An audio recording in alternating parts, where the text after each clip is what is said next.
ஸ்ரீஹி ஸ்ரீமதே ராமானுஜாய நமஹ.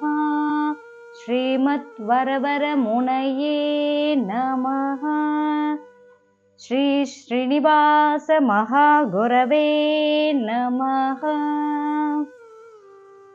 ஆழ்வார் எம்பெருமானார் ஜீயர் திருவடிகளே சரணம். பக்தர்கள் அனைவருக்கும் நமஸ்காரம். அடியின் குமுதவள்ளி கிருஷ்ண ஸ்ரீனிவாசதாசி, ஸ்ரீ கிருஷ்ணா வேத கல்வி நிலையம், காட்பாடி, வேலூர்.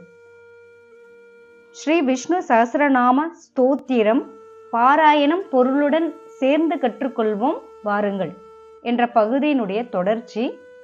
ஸ்லோகம் 23. ஸ்லோகம் 23.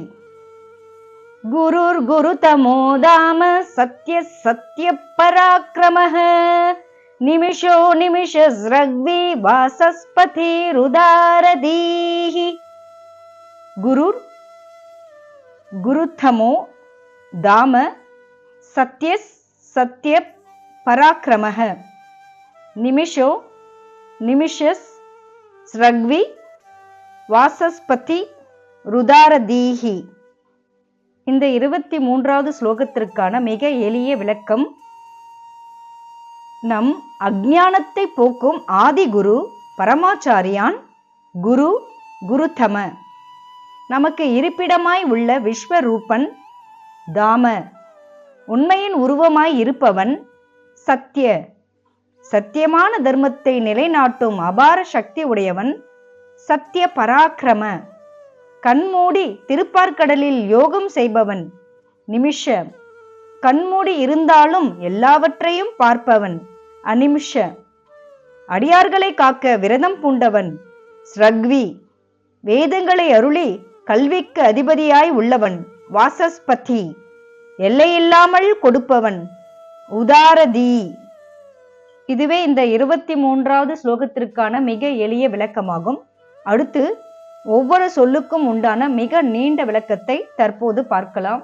முதல் சொல்லான குருர் குருத்தமோ என்றால் எல்லா வித்தைகளையும் உபதேசிப்பவர் அல்லது எல்லோருக்கும் தந்தையாய் இருப்பவர்.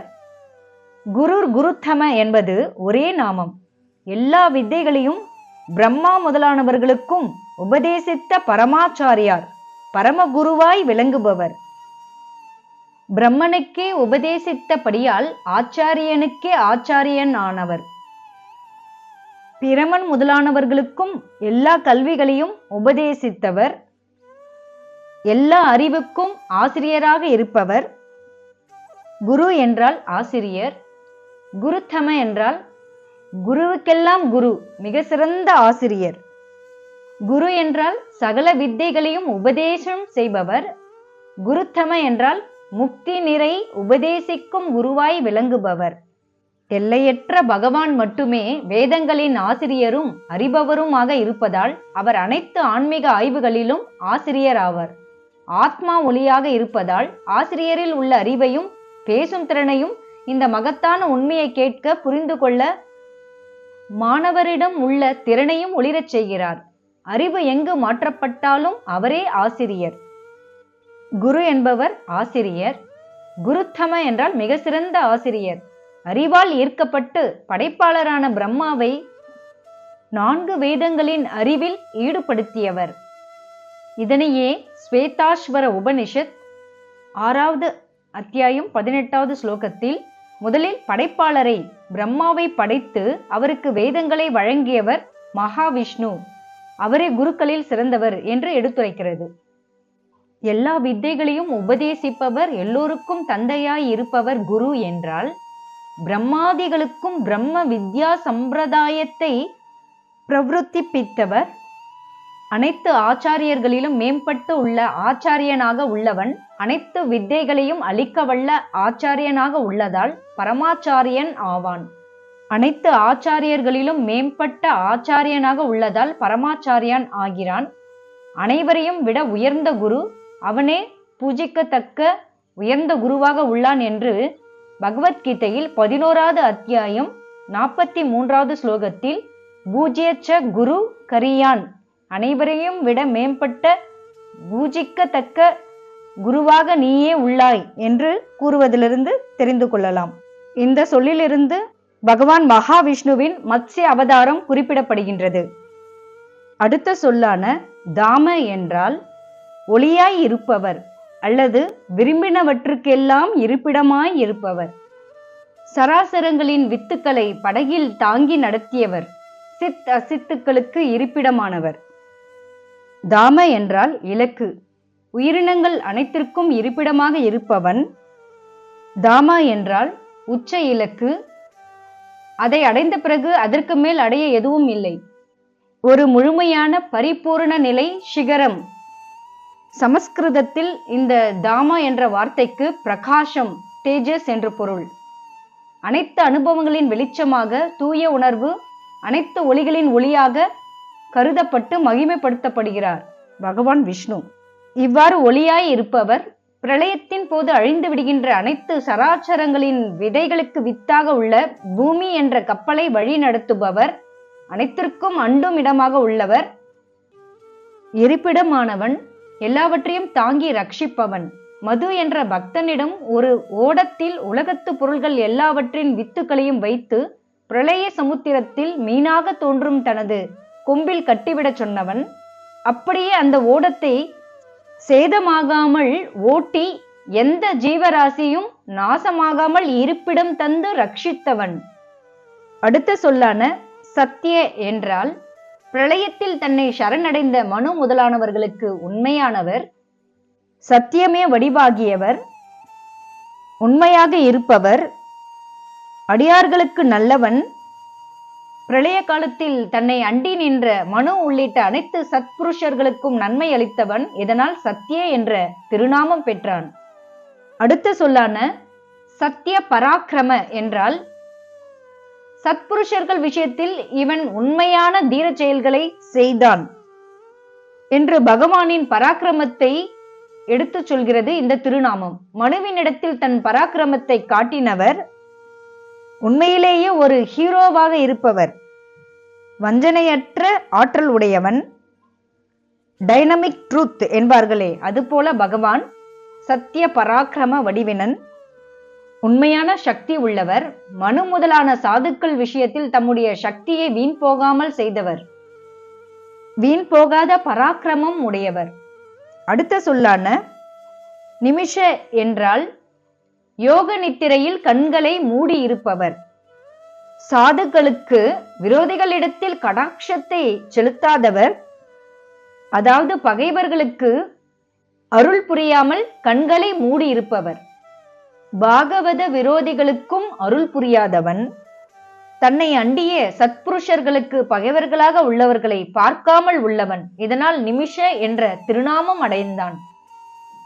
அடுத்த சொல்லான அனிமிஷ என்றால் தன்னை அண்டியவர்களை சற்றும் கண் இமைக்காமல் எப்பொழுதும் பார்த்தபடி உள்ள எம்பெருமான், அவனே அநிமிஷன். இவன் திவ்யமான மீன் உருவத்தை கொண்டவன், மீன் போன்று கண் இமைக்காமல் தனது அடியார்களை பார்வையால் வளர்க்கிறான் என்ற கருத்தும் இதில் உள்ளது. அநிமிஷ என்றால் கண் சிமிட்டாமல் இருப்பவர், தன் அடியார்களை கடாட்சிக்க எப்பொழுதும் கண் திறந்து இருப்பவர், அனைத்தையும் கண் கொட்டாது பார்த்து கொண்டிருப்பவர், மத்ஸ்ய அவதாரம் செய்தமையாலும் ஆத்மஸ்வரூப தன்மையினாலும் எப்பொழுதும் விழித்து கொண்டிருப்பவர். அடுத்த சொல்லான ஸ்ரக்வி என்றால் பஞ்சதன் மாத்திரை வடிவாகிய வைஜெயந்தி மாலை அணிந்தவர், அதாவது வைரம், முத்து முதலான திவ்யமான 5 மணிகளால் ஆன வைஜெயந்தி என்னும் மாலையை அணிந்தவர், எப்பொழுதும் அழியாத மலர் மாலையை அணிந்திருப்பவன். அழியாத மலர்களால் ஆன மாலையை தொடர்ந்து அணிந்திருப்பவர். இதனால் விஷ்ணுவின் புகழ்பெற்ற அந்த மாலை பெயர் வைஜெயந்தி என்று அழைக்கப்படுகிறது. மீனாக அவதரித்த போதும் இவனுடைய எஜமான தன்மையை உணர்த்துகின்ற கழுத்தில் தனது வைஜெயந்தி என்ற மாலையை அணிந்தபடியே உள்ளான் பகவான் விஷ்ணு. அடுத்த சொல்லான வாசஸ்பதி என்றால் வேதத்தின் பொருளை மத்ஸ்ய புராணத்தில் கூறியபடியால் பேச்சுக்கே தலைவர், அறிவின் உயர்ந்த உருவமாக இருப்பவர், சொல்லுக்கு அதிபதி, சொல் வல்லான் எனப்படுவார், வாழ்க்கையின் உச்ச விதியை சாதுரியமாக பேசுபவர். வித்தைக்கு அதிபதியான சர்வஜ்ஞர். வாழ்க்கையின் உச்ச விதியை மொழிபெயர்ப்பதில் வல்லவருக்கு வழங்கப்படும் சொல்லே வாசஸ்பதி எனப்படும். மறைவாக இருந்த வேதங்களின் ஆழ்ந்த பொருளை பலரும் அறியும்படி செய்தவன். மத்ஸ்ய புராணத்தில் வேதார்த்தத்தை வெளியிட்டதனால் வாக்கெனப்படும் சொல்லுக்கு அதிபதி வாசஸ்பதி. அடுத்த சொல்லான ருதாரதி என்றால் யாவராலும் ஆசிரிக்கப்படத்தக்க சிறந்த ஞானம் உள்ளவர் சர்வஜ்ஞர். எல்லோருக்கும் பயன்படக்கூடிய மிக்க அறிவுடையவன். எல்லோரது அறிவுக்கும் புகலிடமான பேரறிவாளர் உதாரதி. பெரிய இதயம் கொண்டவர். அதாவது மாயையில் துன்பப்படும் பக்தரின் இதயத்தின் பலவீனத்தை புரிந்து கொள்ளும் பரந்த மனதுடன் சகிப்புத்தன்மை கொண்டவர். பொதுவாக நம்மிடம் உள்ள பலவீனத்திற்கு மிகுந்த அனுதாபம் கொண்டவர். பாவிகளிடம் கடவுள் காட்டும் எல்லையற்ற கருணையில் பரந்த மனம் கொண்டவர் என்பது வெளிப்படுகிறது. அனைவரும் தன்னை அண்டி வாழும்படியாக உள்ள தாராளமான ஞானம் கொண்டவன். இதனால் அவன் அனைத்தும் அறிந்தவனாக உள்ளான். நெருப்புக்கு இரக்கம் தெரியாது. ஆனால் பகவான் மகாவிஷ்ணு நாராயணனாக நம்மை சுற்றி உள்ள எல்லா நேரங்களிலும் வாழ்க்கையின் உண்மையை சொற்பொழிவாற்றும் அதே வேளையில் கருணையும் அக்கறையும் கொண்டவர். அவரது பரந்த மனப்பான்மையில் நமது தவறுகளை புறக்கணிக்க அவருக்கு போதுமான தந்தை வழி கருணை உள்ளது. இவ்வாறு நம்மீது பகவான் காட்டும் எல்லையற்ற கருணை வெளிப்படுகிறது. புத்திசாலித்தனத்தின் சக்தி அவர். இவ்வாறு மிக சிறந்த ஞானம் உள்ளவர் சர்வஜ்ஞர் என்பதனை இந்த திருநாமம் உதாரதி எடுத்துரைக்கின்றது. இந்த ஸ்லோகம் தமிழ் வரிகளில் மறை பிரமனும் கற்கும் சத்யன் பூமி தாங்கியவன் யோகமாகும் உறக்கம் வைஜெயந்தி தாங்கும் மார்பன். மீண்டும் இந்த ஸ்லோகம் குருர் குரு தமோதாம சத்ய சத்ய பராக்கிரமஹ நிமிஷோ நிமிஷ ஸ்ரக்வி வாசஸ்பதி ருதாரதீஹி. உங்களுக்காக இந்த பதிவை வழங்கியவர் அடியன் குமுதவள்ளி கிருஷ்ண ஸ்ரீனிவாச தாசி, ஸ்ரீ கிருஷ்ணா வேத கல்வி நிலையம், காட்பாடி, வேலூர். இதனுடைய தொடர்ச்சி அடுத்த பகுதியில். நமஸ்காரம். சர்வம் கிருஷ்ணார்ப்பணம். நமோ நாராயணா.